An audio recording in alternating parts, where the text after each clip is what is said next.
Good afternoon. Welcome to the Professor Dot Show. Hope your day is okay. It's nearly 2 p.m. here in Nairobi, the capital city of Kenya. Hope your day is doing well on this Sunday. Mine was also doing well. So today I want to talk about the Gabon military coup. So the Gabon military coup happened in a country in Gabon, it's in Central Africa. It's next to the Atlantic Ocean. Gabon is a very small country with a population of nearly 2 million and something, 2 point something million people. It's a big oil producer. It's a member of the OPEC. You know, OPEC is the ones those countries that produce oil. They have their own, it's called the OPEC, I don't know, is it a cartel or something? You have Russia there, Saudi Arabia, and all those big countries. So Gabon is a small country, but it produces that oil. And also Gabon is not landlocked. It's next to the Atlantic Ocean, they have said. So you'd expect this a country that can go, it should be like Sweden, because they have all the resources, the money, the everything. But now Gabon, they're saying 30% of the people are living below the poverty line. And when someone says below the poverty line, they're using American or European metrics. If you are living on less than $1 a day, that's what they tell us, you are poor. But me always say, if you are living less than $20 per day, if you are living on $20 per day, you are poor. So that means most of Gabonese are poor, 90%. So why did the Gabon, let me give you the genesis of Gabon. It gets its independence from France. The first president is Bongo. I don't know the first name, is also a Bongo. And then he rules for nearly 40 years. His son also takes over, the one who was disposed by the military. So now it's like a family affair. It's like a monarchy. Let's call it a dynasty. It's like Saudi Arabia, all those countries that have kings and queens. Now the problem is that these people mismanage the country. All the resources go into their pockets. Like when the military coup did, the son of the president was caught with around $6 million.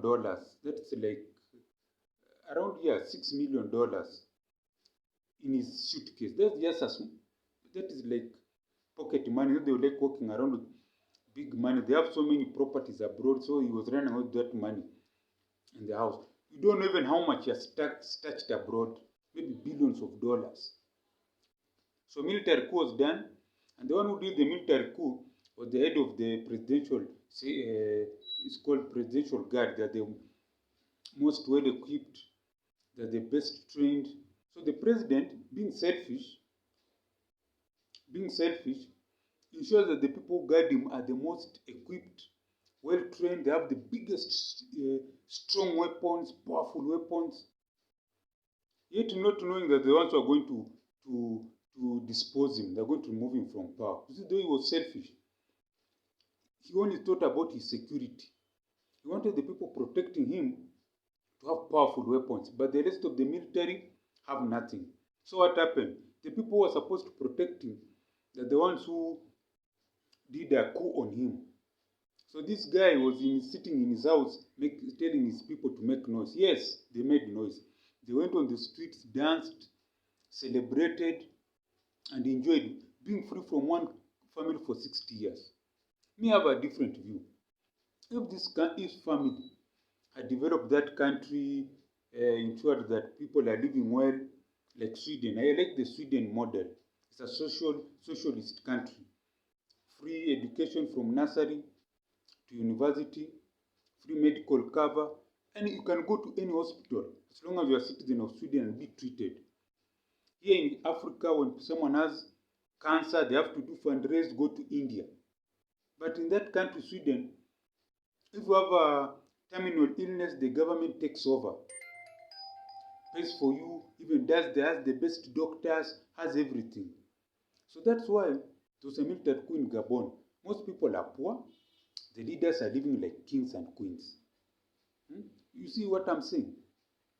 That's why, now that's the stupidity with Africa.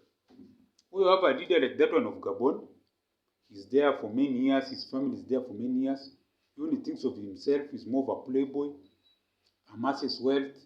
Sometimes I wonder, you amass billions of dollars, you'd go with them, and when you die, the ones who have left the money for, they just eat. And these African leaders are stupid. Why amass wealth and go and keep them in foreign countries? Why don't you make your country to be like heaven? Look at Saudi Arabia. It's under monarchy. But they have made Saudi Arabia so nice that people even forget that they are under a king who has unlimited powers. So that's why I'm saying there was a military coup in Gabon because of what? Corruption, poor leadership, myopic, not seeing far. That's why that's why leaders in Gabon were hated, and that's why people came out to celebrate. Because we had this leader, who was selfish, who was insensitive, who was just living in his own world. Because a leader, you have to be sensitive to the needs of your people. You cannot have here in Kenya, we have this problem called border motorcycle taxis. It's good, it's employing many youths. But border taxis are a symptom of poverty. Because the passenger today on a border is tomorrow's owner of border. So the market keeps on reducing, but the motorcycles increasing. Very soon you'll be like Indonesia. I don't know if it's Indonesia. Whereby motorcycles are so many on the road that even driving is chaos. What the government should do is create jobs for the youth in industries, industrialize everything, so that in the next 10 years you have industries to give jobs. Then what do? Offer free education. The world wants skilled manpower.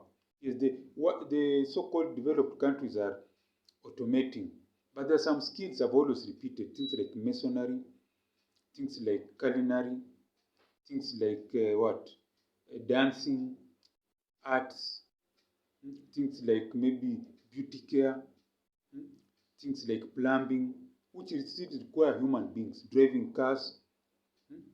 There are those hands-on jobs where people can do. People want human. You don't want a robot to do your hair. You want someone to cut your hair. You want someone to make your hair. You want a human being to cook for you. Even if you are saying that you want the robot to serve you, but a robot can't cook food, can't cook cakes, can't do what? You want plumbers. Robots can't fix blocked pipes. You need someone to come and open your tap, remove the blockage, and ensure. Medical staff, nurses. A robot can't take care of an old man or woman or all those old citizens, elder citizens. You need the human touch.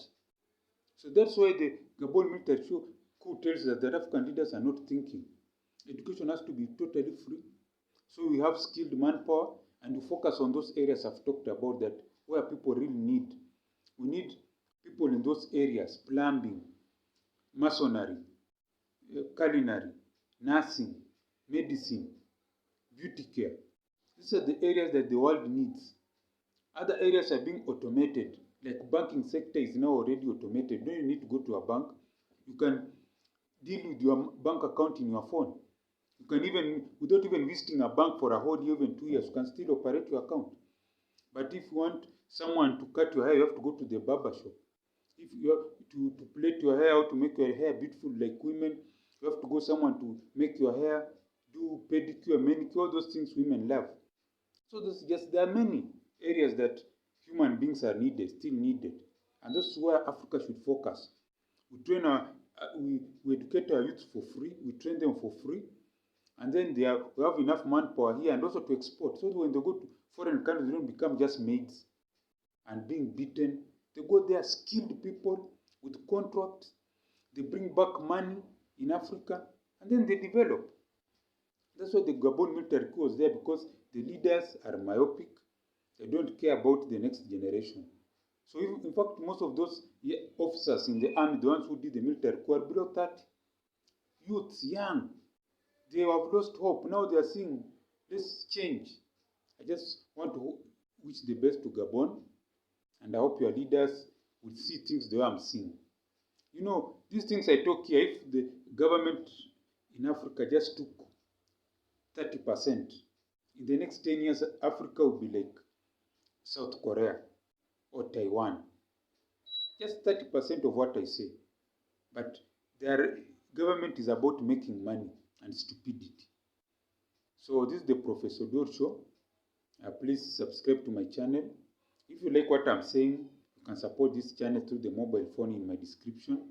And let's keep on making noise. The Omar Bongo, the president of Bongo said, former President Bongo of Gabon said, let's make noise. Yes, we'll make noise, but right noises. Kwaheri ya kuonana, kwaheri.